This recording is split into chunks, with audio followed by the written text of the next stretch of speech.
সাততলার কিছু সমস্যা এখন তুলে ধরি, যেহেতু আমি সাততলার সুবিধাবঞ্চিত এলাকা থেকে এসেছি।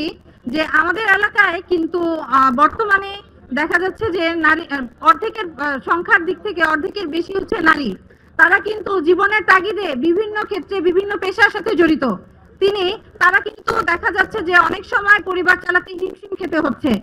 প্রত্যেক ঘরে ঘরে যে নারী প্রধান যে আছেন তাদের জন্য কিন্তু একটা বিপুল একটা সুখের সংবাদ যে তিনি এই ব্যবস্থাটা করবেন, মাধ্যমে হোক কারো ষড়যন্ত্রের মাধ্যমে। আবার সাততলায় কিন্তু ঘন ঘন বা ভাসান টেক হোক বিভিন্ন এলাকায় কিন্তু এরকম অগ্নিকাণ্ড ঘটেই চলে।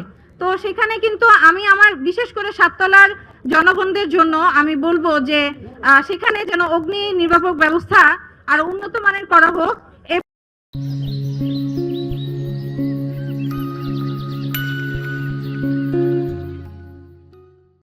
অবৈধ লাইনগুলো রয়েছে, কারেন্টের লাইন হোক বা গ্যাসের লাইন হোক, তার জন্য কিন্তু প্রচুর পরিমাণে সমস্যা। অগ্নিকাণ্ডের কারণ কিন্তু সেগুলোই, বা এগুলো যেন তারা ব্যবস্থা করেন। আমি জনাব তারেক রহমান স্যারের কাছে অনুরোধ করব বা আবদার করব, আশা করি তিনি আসলে নির্বাচিত হলে তিনি আমাদের এই সমস্যাগুলো সমাধান করবেন।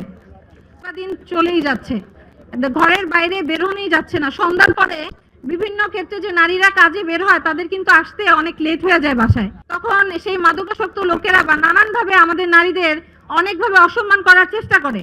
তো আমি বলবো জনাব তারেক রহমান স্যারকে ওইখানে যদি স্যাটেলাইট যে লাইটের যে ব্যবস্থা আছে বা সোলার প্যানেলের মাধ্যমে যে লাইটের ব্যবস্থা আছে সেটা যদি করেন, তাহলে নারীরা যে কোনো সময়ে নির্দ্বিধায় বা নির্ভয়ে এলাকায় চলাচল করতে পারবেন।